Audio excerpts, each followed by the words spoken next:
أنتي وتسواسو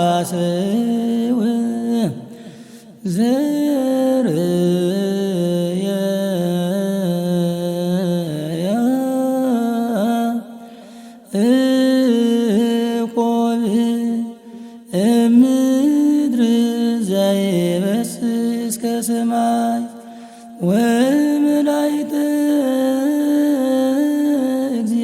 እግዚአብሔር ያርጉ ወይወርዱ ውስቴታ ሰአሊለነ ቅድስ በስመ አብ ወወልድ ወመንፈስ ቅዱስ አሃዱ አምላክ ይትባረክ እግዚአብሔር አምላክ አበዊነ ስቡሁን ይውቱ ወልሉን ይውቱ ለዓለም ናይ ቦታትን አምላክ እግዚአብሔር ኣብ ልዕሊ ዕድመና ዝዓድመ ዚኣሂቡ ኣብ ልዕሊ ግዘና ድማ ዛ ጊዜ ዚኣሂቡ ቃሉ ክንሰምዕ ብቃሉ ክንባረኽ አምላክና እግዚአብሔር ስለልፈቀደልና ክብርን ምስጋናን አምልኾን ውዳሴን ለአምላክና ለእግዚአብሔር ይብጽሕዮ ኣብ ዓዲ ውሽጥን አወፃን ዘለኹም ተኸታተልቲ ናይ ሰዋሱ ሚድያ ኦርቶዶክሳውያን ተዋሂዶ ደቅና እግዚአብሔር ብዘቢሉ ቃሉ ከመሐላልፍ ቃሉ ክናገር ስለዝደለየ ስለዝፈቀደ ከዝውን ብድጋሜ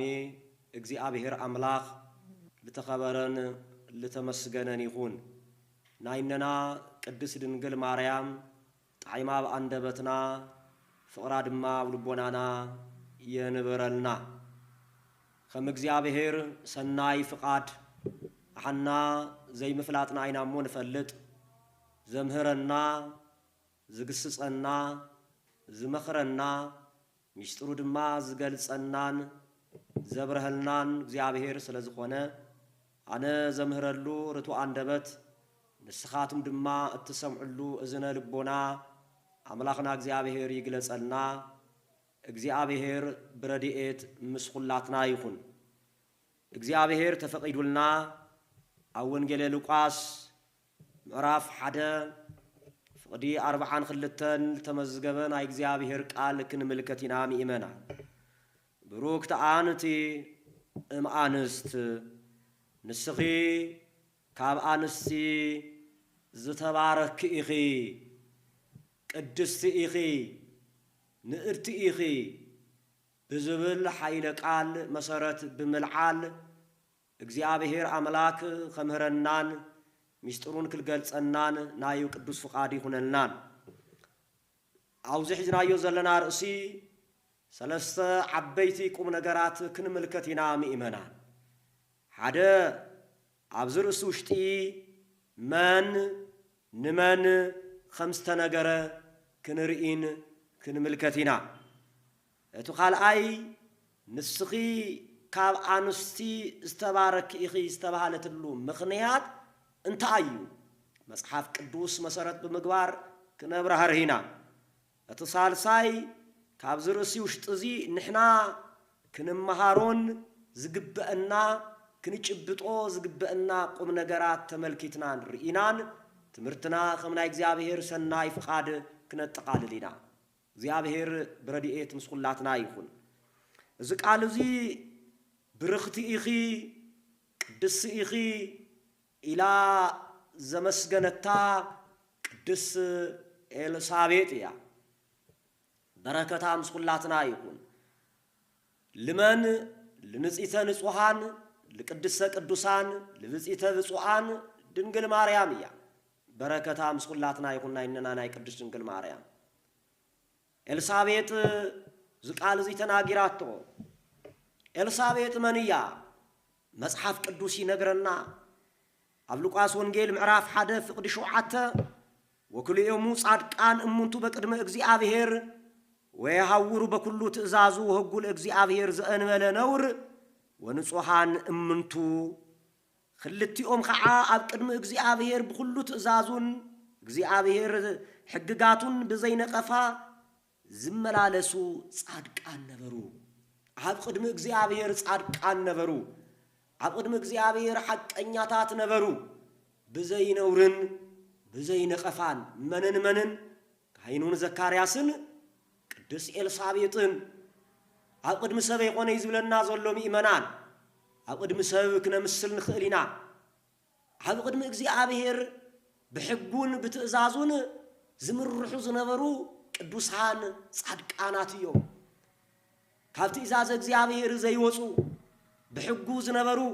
ሕይወታቶም ንእግዚአብሔር ዝሃቡ ቅዱሳን ጻድቃን እዮም ስለዚህ ልዙእያ ቅዱስ ኤልሳቤጥ ጻድቅ ኢሉ መጽሐፍ ቅዱስ ከም ዝነገራ ንግድንግል ማርያም ታይላታ ንስኺ ካብ አንስቲ ዝተባረክ ኢኺ ኢላ አመስጊናታ እስቲ ዘወር ንበል ቅድሚ ቅዱስ ኤልሳቤጥ መን ተናጊሩ መልአኩ ቅዱስ ገብርኤል ኣብ ሉቃስ ወንጌል ምዕራፍ 1 ፍቅዲ 26 ከም ዝብል ብሻርሻይ ወርሒ መልአክ ገብርኤል ናዝሬት እትበሃል ከተማ ገሊላ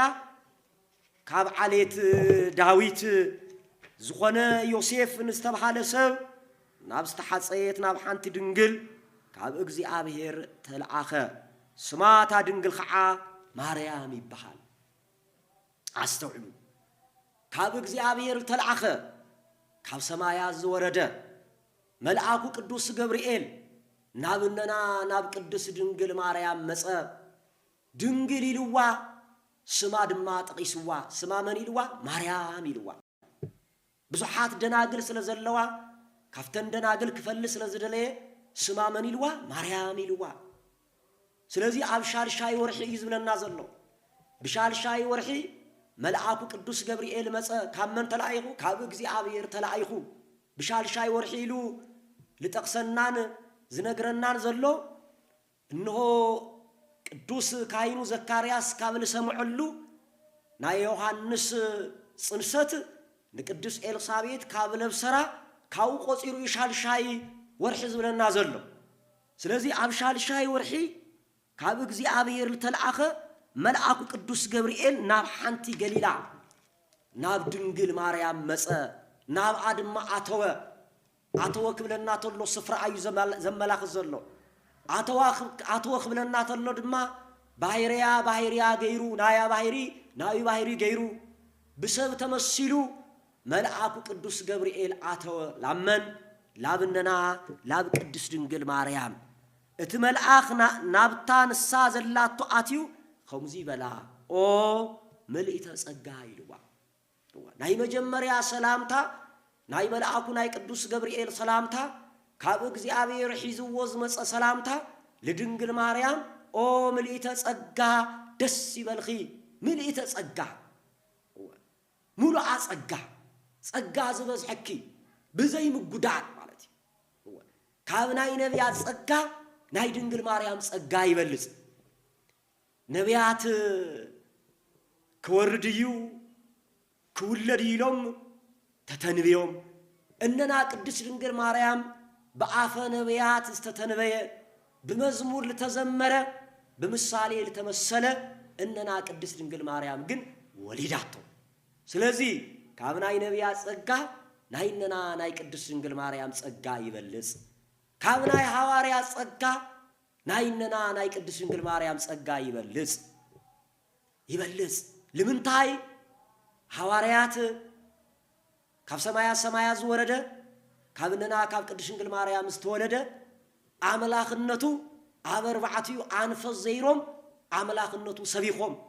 ወንጌል ተናጊሮም ድንግል ማርያም ግን ጸኒሳ ወሊዳ ዕብያቶ ካብ ናይ ሐዋርያ ጸጋ ናይ ድንግል ማርያም ጸጋ ይበልጽ ኣብ ቅዳሴ ስታይድና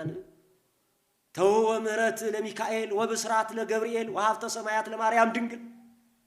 ካብ ናይ መላእክቲ ካብ ናይ ገብርኤል ብስራት ካብ ናይ ቅዱስ ሚካኤል ምሕረት እዚ ሁሉ ሀብቲ ሰማያዊ ሀብቲ ናይ ድንግል ማርያም ጸጋ ይበልጽ ለዚህ መልአኩ ቅዱስ ገብርኤል አትዊንታ የበላ ናይ መጀመሪያ ሰላምታ መልእተ ጸጋ ይልዋ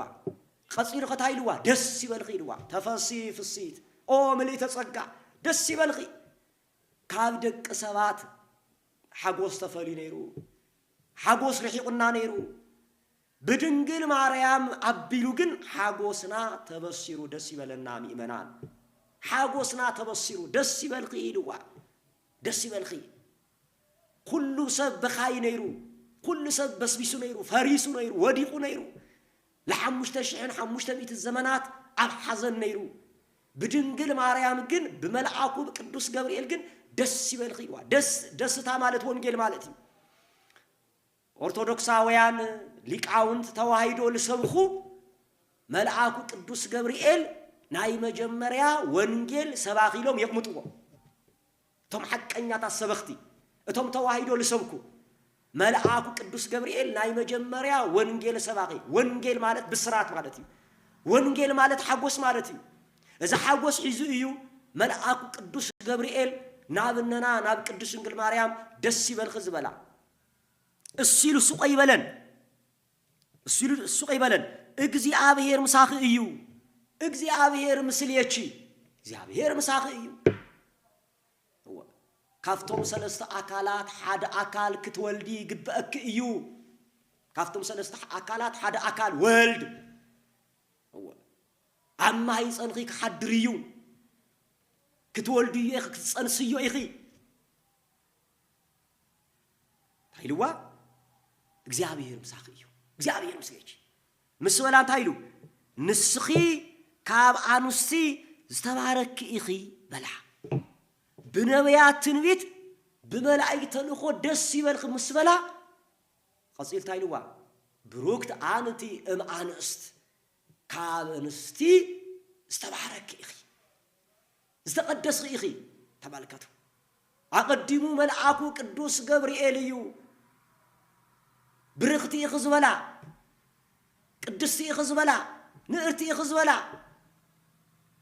سلازي لافتناي مجمريا رأسنا نملس ኤልሳቤጥ ድማ ንድንግል ማርያም ብርኽቲ ኢኺ በለታ ብርኽቲ ኢኺ ቅድስቲ ኢኺ ንእርቲ ኢኺ በለታ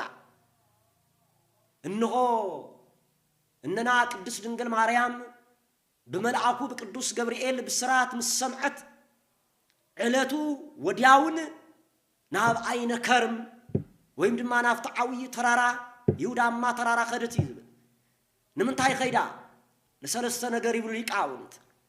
ሓደ ካይኑ ዘካርያስ ሐሚሙ ስለዝነበረ እግዚአብሔር ይመሐርኻ ክትብሎ ኸይዳ አያ ዘካርያስ ቀዲሙ በመልአኩ በቅዱስ ገብርኤል ጸሎትኻ ተሰሚዕልኻ እዩ ደስ ይበልኻ ኢሉ ከምዘብሰሮ ኣብ ሉቃስ ወንጌል ምዕራፍ 1 ፍቅዲ 12 መምልካት ይከአል ይምእመናን ጸሎትኻ ማይጠንትኻ ዕጣንኻ ኣብ ቅድሚ እግዚአብሔር አሪጎሎ ደስ ይበልኻ እንሆ ድማ በዓልት ቤትኻ ኤልሳቤጥ ድማ ክትጸንስ እያ ክትወልድ እያ ስሙ ድማ ዮሐንስ ክባሃል ኢሉ አብሰሮሞ ንግዚኡ ግን ኸበዶ ቀበሎ ኸበዶ ከመይ ይኸውን እታ በዓልት ገዛይ ልምላሜ ሙቆት ርሒቁዋ እዩ መኺና እያ ዘላ ኣነውን አሪገ እየ ዘለኹ ከመይ ይኸውን መልአኩ ቅዱስ ገብርኤል ግን አነ ኣብ ቅድሚ እግዚአብሔር ጠጠው ዝብል እየ ጠጦም ማለት ምግታር ይኾነይ ጸሎትኻ ዘእርገልኻ ልመናኻ ቅድሚ እግዚአብሔር ዘብስዓልካ አነ እየ መጽሐፍ ቅዱስ ጠጠው ይሉ ክበሃል ተሎ ቅዱሳን ኣብ ቅድሚ እግዚአብሔር ጠጠው ኢሎም ክበሃል ተሎ እናማለዱ እናጸለዩ መጽሐፍ ቅዱስ ፈትሐላ መልአኩ ቅዱስ ገብርኤል ድማ እንሆ ኣብ ቅድሚ እግዚአብሔር ጠጠው ዝብል እየ ኢሉ ነገሮ ነገር ግን እቲ ዝበልኹካ ብግዚኡ ስለዘይተቀበልኻኒ ድዳ ክትኾን ኢኻ ክትዕጸው ኢኻ በሎ አስተውዕሉ ይመና ካብ እግዚአብሔር ተልአኸ መልአክ ብስራት ሒዙ መጽዩ ብልተውሃው ስልጣን ግን ለካይኑ ዘካርያስ ታይገበሮ ዓጸው ይተአየን መልአክ እግዚአብሔር አውደሙ ለእለ ይፈርዎ ያድነሙ ናይ እግዚአብሔር መልአክ ወብል ክብርዎ እግዚአብሔር ብለምልኽዎ ክሰፍርዩ ሰፊሩ ሱቆ ይብል ከድሕኖም ይሉ መዝሙረኛው ዳዊት መዝሙር 33 ቅንፍ 34 ፍቅዲ 7 ከም ዝነገረና እሱ ጥራህ ይኾነ ሊቀ ነቢያት ሙሴ ድማ ኦሪት ዘጸአት ምዕራፍ 23 ፍቅዲ 20 እንሆ መልአከይ ኣብ ቅድምኻ ክልእ ኸለኹ ኣብ ቅድሙ ድማ ተጠንቀቕ ቃሉ ድማ ስማዕ ኣይተምርሮ حتيات تجيرها يقرأ بلكان أي حد كان يلو أوري زعات معرف 23 فقد 20 تمزجي ولا سلزي كاينو زكارياس نجيزيو قالوا سللي يسمعوا بالتوحو سلطان تاجيرو حاسيو لذي سلل تفلت إننا قدس دنقل مريم لذي سلل تجنزب إننا قدس دنقل مريم نزكارياس كاين እግዚአብሔር ይመሐርካ ክትብሉን መጀመሪያ ኸይዳ አትኻል አይል ኸደትሉ ምኽንያት እንሆ ድማ ዘካርያ ማንኖ ኤልሳቤት መኺና ስለዝነበረት መልአኩ ድማ ለድንግል ማርያም ስለዝነገራ እንሆ እግዚአብሔር ሐሲቡ ክዶ ደሪቁም ነበረ ማይጸንኺ ዓለም ሊምል ክዶ ታሪክ ይቀይሩን ክዶ ክትብላ እንሆ ድንግል ማርያም ናብ ኤልሳቤት ኸደት እተሳል ሳይ ናሁ ሚዝየስ ያስተበጹኒ ኩል ትውልድ ካብሎ መጀመሪያው ትውልድ ሁሉ በጽኢቲ ክብሉን እዮም ንእርቲ ክብሉን እዮም ቅድስት ክብሉን እዮም ኢላ በመንፈስ ቅዱስ መሪሕነት ከምስተናገረት በመልአኩ በቅዱስ ገብርኤል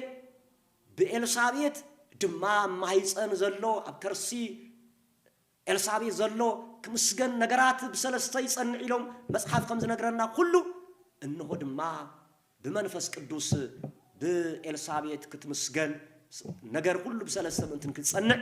ለሰለስተ ነገር እንና ቅድስ ድንግል ማርያም ናብ ኤልሳቤት ኸደት ናብ ኤልሳቤት ምስኸደት መጽሐፍ ታይዝ ብለና ኣብ ሉቃስ ወንጌል ምዕራፍ 1 ፍቅዲ 42 በመልካት ይካአልዩ እዋ በተን መዓልታት እቲኤን ማርያም ቀልጢፋ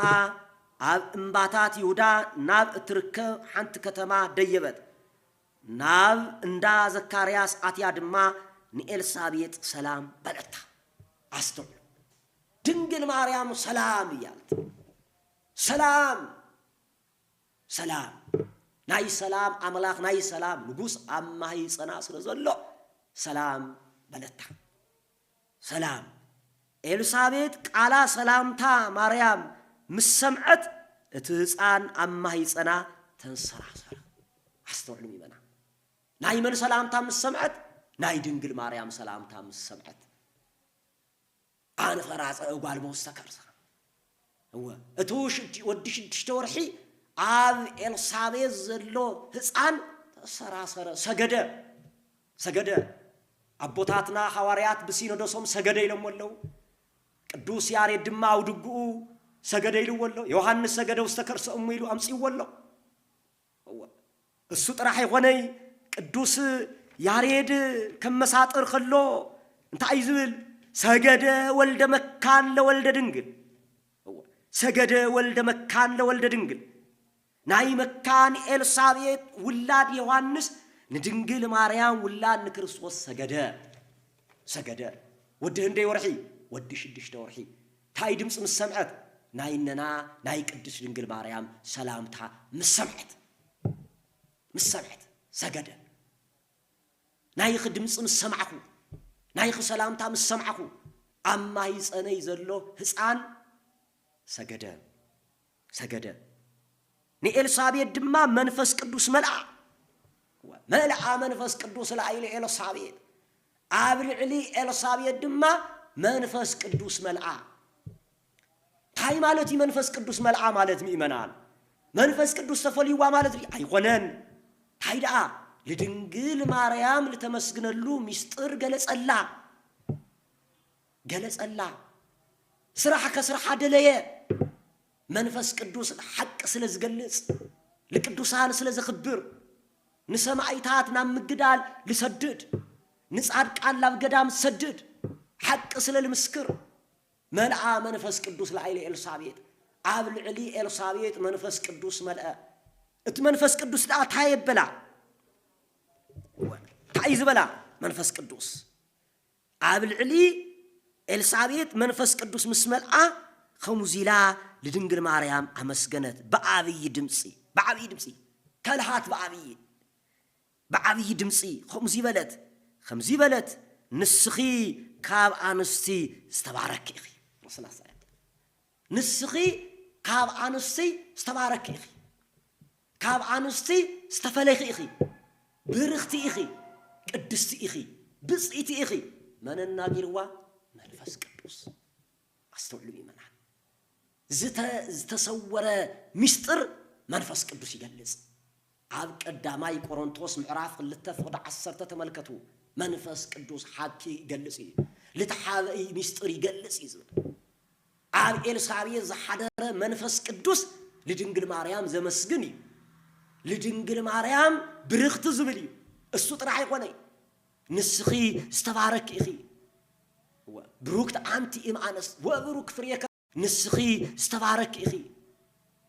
بروكت أنتي إم أنس وبروك فريك رسيتشي ناي ما هي صنخي فرد ما بروخيو أستوعب منفس قدوس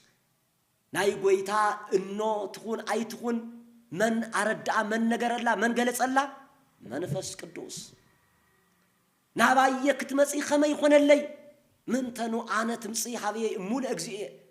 ناي قويتا إنه نبايك تمسي خما يخون اللي أنا زول دكو سبيو سخلت ولديوكو عملاقي أنا زول دو نسمعيتات خبر زهبيو سخلت ولديو جن أنا زولدو سمعيتيو سخلت ولديو جن سمعيتات خبر زهبيو أنا زولدو ملك وزط مقيو سخلت ولديو جن ملكوتيو أنا زولدو من قصة سمايات بس يحيامو نساءته والنابل السبخيو سخلت ولديو جن من قصة سمايات زقتيو ناي قويتانو نابايك تمسي خما يخون اللي ناي من صراحة يمسلوكم إيمانان ناي منفس قدوس صراحة منفس قدوس زحادرو لدنجل مريم يمسجن أستوعب ودش تورحي أما هيصن إنه هاللي صراح جمرة أقلقلو جمرة ندنجل مريم نعملاخ نإيسوس كريستوس نعمل خسجد السجدة لدنجل مريم دمان هيص أجا سجد السجدة ودش تورحي جنا بنو ما هيصن إنه هاللي جنا أستوعبوا كريستوس كتمك اللون ما تمك ملكوت قدوس يوحنس لك بنو ما هيصن إنه هاللي يسمعيو منفس قدوس سلز جبر أنا نباخك متصنبر سخاخ مجير خنا بايك تمثلوا نايم وقال دجمة أما تيوسون غير معرف سلسة ملكة ويهم دجمة قدس إلسابية التناجرته يوحنس دما ملكوت كتمقلو أنا نباخك متصنبر سخاخ مجير خاك تمثل نايج أما قام مأسر يكفت عقم قلبتني يبلني زبالة تملكته حدا قوم حدا نقدرهم حدا نايم منفس قدوس صراحة سلزي خدتي الأيام تايز ملت إلسابية برخت إخي قدست إخي نقرت إخي سخك عنستي استبارك إخي إلى عمسكين حتى إلسابيت يتناكاي لمن تأيا إلسابيت ملعاكو قدوس جبريل أب كرسي ويم عما هيسأن إلسابيت زلو ودشد شورحي يوحنس لسجد الله مخنيات نمن تأيا برختي لا تازلا نمن تأيا قدسي لا تازلا نمن تأيا كأنستي استبارك إخي لا تازلا أزيست الملكة ناي مجمريا عاوزي إن ملكته زك على زي مجمريا نمن تأيا هم إلى انتيلنا نريهم نجراس لزلويو حدا أنستي استفترالو مخنيات ندق تبعتيو حقستي نكوناي حقست كونا انتاتنا احتنا ندق تبعتيو ردعت كونا حقست كونا تفطيرا عب اوريز فطرت معراف خلته فقدي 18 كومزيبل እግዚአብሔር አምላኽ سب بينو كنبر صبوق أيقونن نعو زسمع ما حجازي نفترلو بلا زي حدنتن سلسنتن للرجاج أنا مصر سلاسي استمروا أيو እግዚአብሔር أملاخ دما نقدام خبيد كاس أمسلو دك أسون كاب جنو حدا عصمي وسيد دما نتا سفرة بسجا ملعا እግዚአብሔር أملاخ دما نتا كاب أدام زوسد عصمي أنستي غيرو صرحة مو ناب أدام مسا أدام نقاط تملكتا عصمية سجا مسجاي ذاتي إتي تكون هني بسوتيه زي سجا كاب سجايا هو عصمي كاب عصمي إياه هاي تكونني سبيتي تكونني سبيت مالت كاب عصمي كاب سجا لترخبت مالتي هو سلزي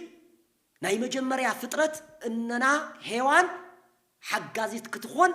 ردايت كتخون نقدام تفطرت دنجل ماريام جن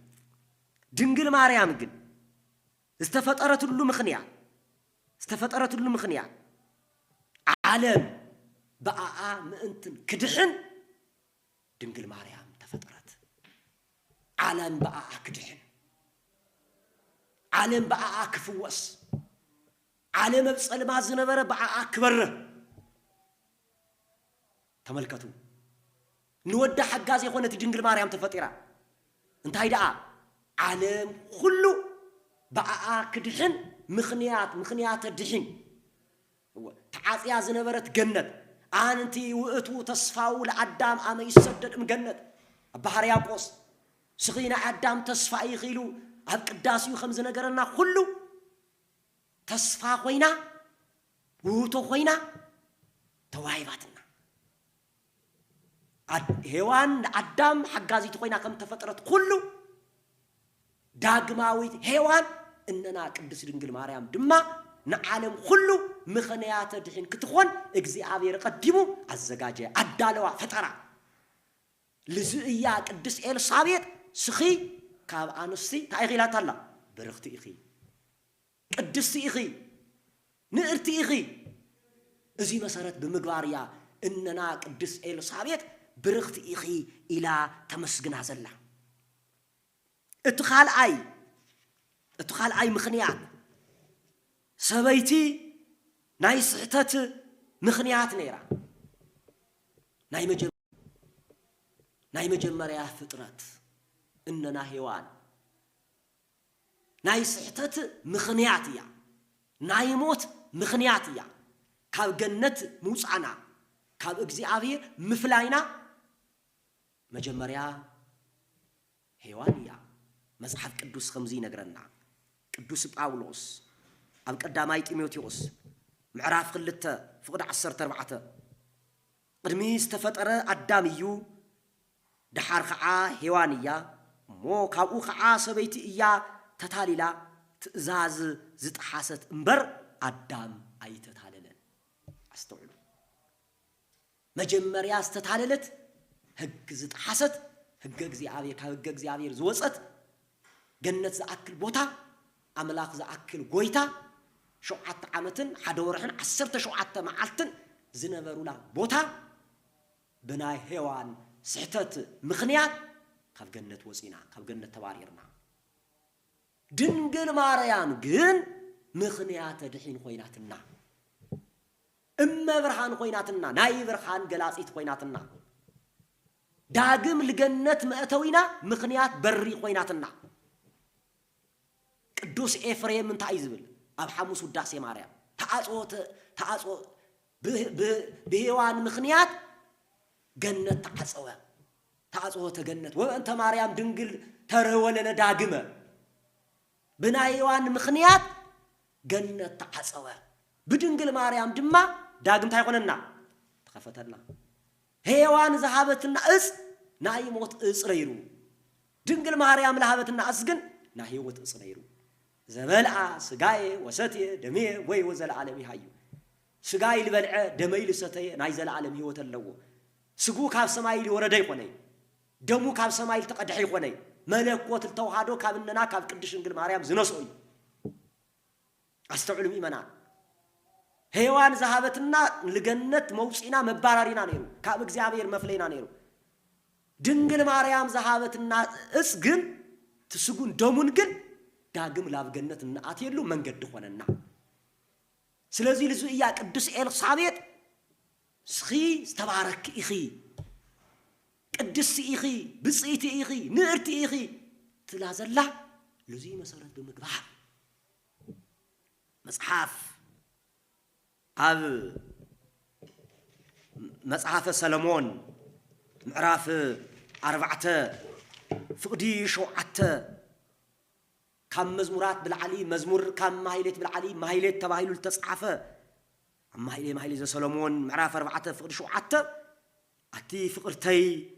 كلن تاخذ صبغتي إخي عبرون يبلخن عبر زي بالله حتى زي بالله رسحة زي بالله كله بحتيات كودك كله كله ببدل كودك كله كله كابك زي أمير كفل كله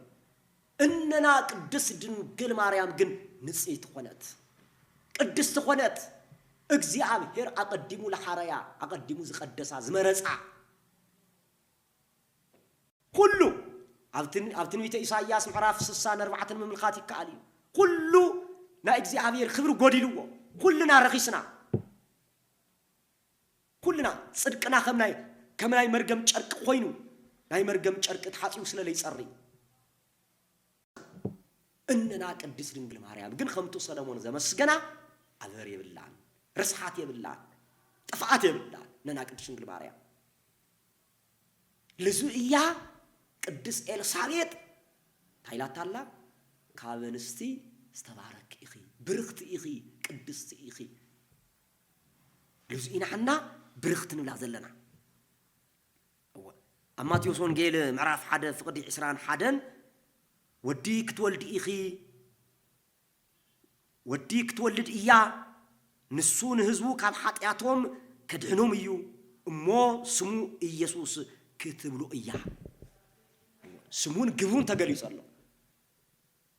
الساز ولدته مدحانيت كاب حطياتهم كله زدحن يكر زبل زود أزل عزر خسز قدس تفأز ملس كتولد يا سمو دما يسوس كتولو يا يسوس مالت دما مدحانيت مالتيو كاب حاتيات كله زدحن خمتي يوحنس نغرنا ملختو دمو لእግዚእነ ኢየሱስ ክርስቶስ ያነጽሐንም ኩሉ ኃጣዊነ ና ኢየሱስ ክርስቶስ ደም ካብ ኃጢአት ኩሉ የንጽህ ቅዱስ ይልውጥ ድንግል ማርያም ልትወልዶ ካብ ኃጢአት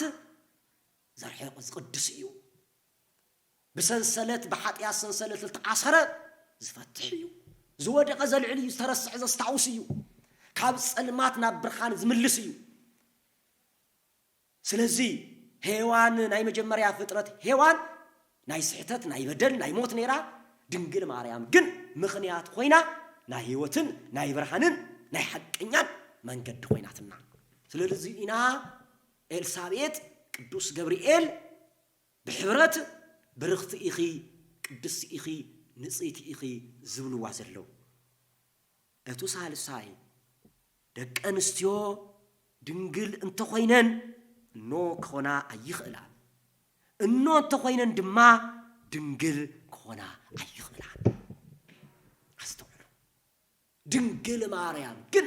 واترا دنقل بسنة فطرت جناتي لي ولدت جناتي صنست دنقل تبحال فلتين عزي مس ولدت جن دنقل تبحال نجار يلاي إننا قدش دنقل ماريام جن النون دنقلون النون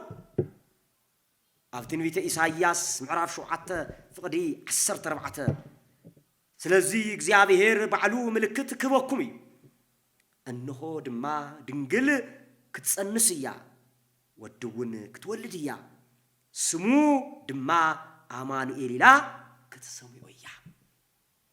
ድንግል በድንግልና ጸኒሳ በድንግልና ክትወልድያ ስሙ ማን ክትወለያ አማኑኤል ክትወለያ አንቶ መልአኩ ቅዱስ ገብርኤል ክትወልድ ኢኺ ክትጸንሲ ኢኺ ኢሎብ ሲርዋ ስሙ ድማ ነጊርዋ ኢየሱስ ክባሃል ይልዋ ካብ ኃጢአት ሁሉ ዘድህን ይልዋ ነብዩ እግዚአብሔር ኢሳይያስ ግን ቅድሚ ልደተ ክርስቶስ ድንግል በድንግልና ጸኒሳ በድንግልና ክትወልድያ ምልክት እግዚአብሔር በዓል ምልክት ኮኩሚዩ ትምልክት አይ ድንግልና አይ ትምልክት አይ ትንጽና አይ ተመልከቱ ድንግል በድንግልና ጸኒሳ በድንግልና ክትወልድ ትኾንያ ይኾነ ይዝብሎ ነብይ አርጊጹ ይዝናገር ዘሎ ስሙ ድማ አማኑኤል ክባሃል አማኑኤል ማለት ማቴዎስ ተርጉሙ ወለው እግዚአብሔር ምስሌነ እግዚአብሔር ምሳና ሆነ ማለት እዩ ስለዚህ ድንግል ማርያም ወትረ ድንግልያ ማይተመ አበው ዝባሃል ወይም ድማ ዝጽዋዕ ዝፍለጥ ናይ ቤተ ክርስቲያንና ሊቅ ቅዱስ ቄርሎስ ከምዚ የለሎ ድንግል ማርያም ወላዲተ አምላኽ እያ ኢሉ ዘይቅበል ካብ ምስጢረ ስጋዌ ትምህርቲ ዝተፈለየ እዩ ማን ምስጢረ ስጋዌ ቅድሚ ምምሓርና ነገረ ማርያም ክንፈልጥ ይግበአና ስቁልና ዝሊልና ይኮን ኢላ ምስጢረ ስጋዌ ንኸድ አቀዲምና ድንግል ማርያም መንያ ለምንታይ ታንቱ ወላ ዘርዘርኹ ወዝነበርኹ ድንግል በድንግልና ጸኒሳ መለኮት ጸረስ ሰከመት አምላኽ ዝወለደት ካብ አስለ ዝኾነ ስለዚህ ድንግል ማርያም መንያ ቅድሚ ምስጢረ ስጋዌ ቅድሚ ምምሓርና ስለ ድንግል ማርያም ንጽህና ስለ ድንግል ማርያም ቅድስና ስለ ድንግል ማርያም ሓረግ ትውልዲ ክንፈልጥ ይግበአና ለዚህ የማይተማ አበው ድንግል ማርያም አቀዲምኩም ተመሓሩ ቅድሚ ምስጢረ ስጋዌ ቅድሚ ምምሓርኩም እሱ ብቻ ይሆነ ጎርጎርዮስ ታይደሎ ቅድስ ድንግል ማርያም ወላዲተ አምላኽ እያይሉ ዘያአምን ካብ አምላኽ ዝተፈለየ እዩ ማን ካብ አምላኽ ዝተፈለየ አቦታትና እዚ መርጊጾም ዘናገሩ ስለዚህ ድንግል ማርያም ወትረ ድንግል እያ እኖ ለእያ ድንግል ለእያ ድንግል ለእያ እኖ ለእያ ቅድመ ጸኒስ ድህረ ጸኒስ ጊዜ ጸኒስ ጊዜ ወሊድ በውሽጢ በደገ ሁሉ ድንግል እያ ድንግል ማርያም ስለዚህ እዩ እነና ቅድስ ኤልሳቤጥ መልአኩ ቅዱስ ገብርኤል ዝተባረክ ኢኺ ብርኽቲ ኢኺ ቅድስ ኢኺ ንእርቲ ኢኺ ብጽይቲ ኢኺ ኢሎም ዘመስግንዋ ዘለው እዚ መሰረት ብምግባር ተመልከቱ መልአኩ ኳን ከብስራ ከሎስ ወዴ ይፈልጥ እኮ ያዝበረቱ ወዴ ይፈልጥ እማአይቴ ረከብ ከዘ ከመዝ ብስራተ እንበለምት እምድንግል ጽንሰተ ወዘ እንበለ ዘር ምድር እትወተ አበይ ረኺብ ካዮ سبعي بلاي سبيتي زرعي بلاي مدري خما يخون أنا كودي يفلتن تملكتوا نتصنع دنقلنا قدسنا سب حتى يسكسرت له بثلاث سنة قريب بحاليو بحساب بنبي بمنقار بقبير بمسرح بزي بثلاث سنة حتى يسرح إننا قدس دنقل مريم جن بحاليو بحساب بنبي بمنقار بقبير بمسرح قدس دنقل مريم وتر دنقلية نسيتيا لذي يوم تحضاريرهم قدس إلسابيتن ملعاكو قدس جبريلن برخت إخي نسيت إخي قدس إخي النابلو زمسجنوا زلوا ذي سالساي مخنياتهم يو تراب أي مخنياتهم دك أنستيو وين إنتاتنا إن خبرن نبيات ولدن لنا حواريات ولدن لنا صدقان ولدن لنا سمعيتات ولدن لنا باترياريك ولدن لنا ጳጳሳት ولدن لنا ኤጲስቆጶሳት ولدن لنا ካህናት ولدن لنا መኳንንት ولدن لنا መሳፍንት ولدن لنا نخبرن إننا قدس ድንግል ማርያም ግን አምላክ ወሊዳ ፈጣሪ ወሊዳ መለኮት ተሸኪማ እተን ነخبرن ነታትና ብዙሓት ነቢያት ولدن ይን ብዙሓት ጻድቃን ولدن ይን ብዙሓት ቅዱሳን ولدن ይን إننا ቅድስ ድንግል ማርያም ግን ሓደ እያ ዝወለደት እሱ ድማ ወልደ ማርያም ኢየሱስ ክርስቶስ ሓደ ወሊዳ لزيو عماتيوس عب لوقاس وانجيل معرف حدث فقد 35 اتي كباقي زولد قدوس يو ود እግዚአብሔር كبحالي استوعب ود እግዚአብሔር كبحالي قداماوي لدتو قداماوي لدتو نعم من كل يتلدታት قدم لدت ክርስቶስ قدمي ዓለም ካብ ባሕሪ አቡ ካብ ተወሊዱ دحر عالم دماء عالم المدحان كاولو دقنايو لمتنسع كابل رقصنايو لمقداس كابل طفانايو لمملاس دماء كابل نصيته نصحان كاب قدسان كاب ድንግል ማርያም ተወሊዱ ክልተ ልደትን አምን ኦርቶዶክሳውያን ተዋሂዶ ተመልከቱ እሳ ወድ እግዚአብሔር ወሊዳ እግዚአብሔር ይወልድ ድንግል ማርያም ድማ እግዚአብሔር ወሊዳ ካብ ፍጥረት ወገን ፈጣሪያ ጸነሰት زولدت كاب قدمو اي نبرن بدحري اون ايهلن فطاريا غويتاي املاخي ودي زبلت ድንግል ማርያም ጥራሕያ በረከታ ምስቁላትና ይሁን ስለዚህ ለዚኢና መልአኩ ቅዱስ ገብርኤልን እነና ቅዱስ ኤልሳቤጥን ብርኽቲ ኢኺ ካብ አንስቲ ዝተፈለኺ ኢኺ እናበሉ ዘመስግንዋ ዘለው ነዚ መሰረት ብምግባር እዩ ነዚ መሰረት ብምግባር እዩ ነጥቃለል ሐና በመልአኩ በቅዱስ ገብርኤል ተመስገነት በቅዱስ ኤልሳቤጥ ተወደሰት ብዙ 6 ወርሒ አማይፀን ዘሎ ዮሐንስ ለተሰገደላ እዚ መሰረት ብምግባር ሐና ድማነ መስግና ሐና ድማ ብርኽት ንብላ ሐና ድማ ቅዱስ ንብላ መጽሐፍ ቅዱስ መሰረት ብምግባር በመላእክት ተመስገነት በቅዱሳን ተመስገነት በቅዱስ ያሬድ በቅዱስ ኤፍሬም በቅዱስ ሕርያቆስ በቅዱስ ጊዮርጊስ ዘጋስጫ በሰዓታት በማህሌት በዝማሬል ተመስገነት ሐና ድማን ዓታቶም መሰረት ገይርና ብኽት ንብላ ቅዱስ ንብላ ንእርት ንብላ ብጽኢት ንብላ መሰረትና መጽሐፍ ቅዱስ ስለሆነ በመልአኩ በቅዱስ ገብርኤል ሰላም እንብለከልና እንዘዘና መጽሐፍ ቅዱስ እዩ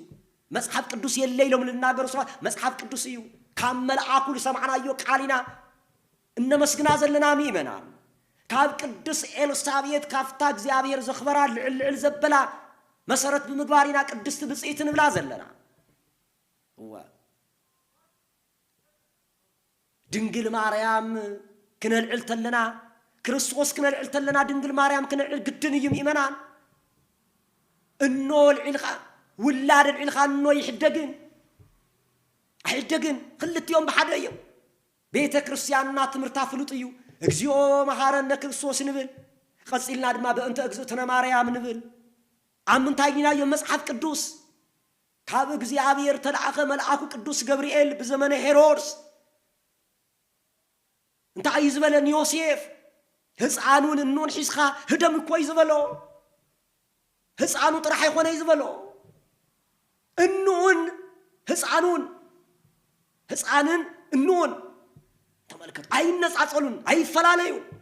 እንክምለሱ ከለው ድማ እቱ ዝደልዮ ዝነበረ ሞይቱ እዩሞ እንኖን ሕፃኑን ሒስኻ ተመለሲል ተባሃለ መጽሐፍ ቅዱስ የቆነን ታዲያ ዘመናነ እንዴ ሓዲኡ ፎቲኻ ሓዲኡ ይጽልዓል ክልቲ በሓደኻ ሐናኮ ድንግል ማርያም እንፎትያ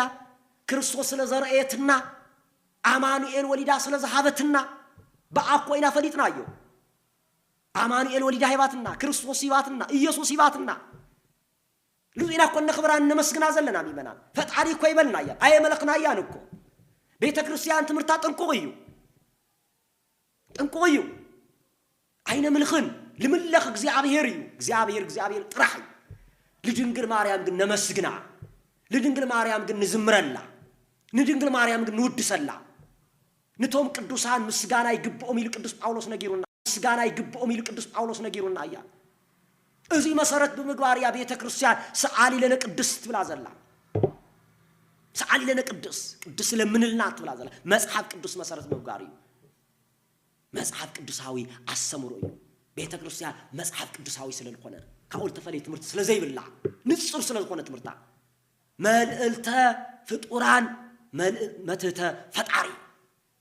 ካብ እግዚአብሔር ብታሕቲ ካብ ፍጡራን በላሊ ካብ ሱራፊኤል ካብ ቹሩቤል ልበለጸት ይጣድም ቹሩቤል ተፈደፈደም ሱራፊኤል ካብ ቹሩቤል ካብ ሱራፊኤል ልበለጸት ድንግል ማርያም ካብ መላእክት ልበለጸት ድንግል ማርያም ካብ ቅዱሳን ልበለጸት ድንግል ማርያም ተመልከቱ ብረድየትና ተገለጸለም ድንግል ማርያም ግን ተመለኮታ ጌራቶ ተሸኪማቶ ጸይራቶ ወሊዳቶ ዕብያቶ لزي يكو جورجي زغاسچ انس غرمني انس دنقني كاب حنت بلاتينا خما غيرو صبا يفلق خما غيرو صبا يوص كاب حنت دنگل مچم كاب دنگل صبا يركبني يمنا انتو ز نغركم انون دنگلن انون እግዚአብሔር ግን ልሳኑ ነገር የለን ከምቱ መልአክ ቅዱስ ገብርኤል خما يخون الى خمستناገረቶ ንእግዚአብሔር እኮ ልሳኑ ነገር የለኝ በመንፈስ ቅዱስ ግብሪ ጸኒሳቶ በመንፈስ ቅዱስ ግብሪ بمنفس قدوس جبري لجزي أبير للسانو نجار يليلو ملعب خمس نجارة يكونني بكمة فيلني مباي قص كم قالخا يكونني لا لتعسست ناي هيوان بزي مئزاز يوحنس أفورك ناي هيوان بزي مئزاز ناي دنجل ماريام مئزاز جن كحسو تبالكت هيوان إزازيلا دنجل ماريام جن تحتي بعلت من السنة نبرد تعزيزا يكونني لا إحساتا لتا ناي مجمرة هيوان لزينا حنا دنجل ماريام إن مسجنان إن زمرلان إن ودسان زلنا مسارة زي بالمقاريو سلازي إيمانان سلازي أرثوذكساويان توحيدو ناي دنجل ماريام فقري اسكاوزيو ببايه كل تافا عندبت ناي دنجل ماريام تنجيرو أيودان كبحري بجلفا تملعكو قدوس جبريل زمسجنا إلسابيت زمسجنتا ودش دشتور حي يوحنس سجدلا لومين سجدي زبل سب يخوني ملو سب يخوني چنقافي يوحنس كن سجدو أو أبنو ما هيصن زعل لحاله سلازي لعو مسارات غيرنا حنا دما بيت كريستيان أرثوذكساويان توحيدو لدنجل ماريام نمسجنان نودسان سلازي دنجل ماريام كل جزء نودسنان إنا زمرنان إنا سجدنا لان بهايماننا كنصنع بسنة مقبار كنقنع أملاخنا እግዚአብሔር يفقدلنا ጸሎታ ለማርያም ወስዕለታ ያድነን ማአት ወልዳ ናይነና ቅድስት ድንግል ማርያም ጸሎታ ይርዳእና ናይ አምላኽና ቸርነት ድማ መስኹላትና ይኹን አላህ ለጀመረኒ አጀሚሩ ለፈጸመኒ ለአምላኽ ለእግዚአብሔር ክብርን ምስጋናን አምልኾን ውዳሴን ይብጽሕዮ አሜን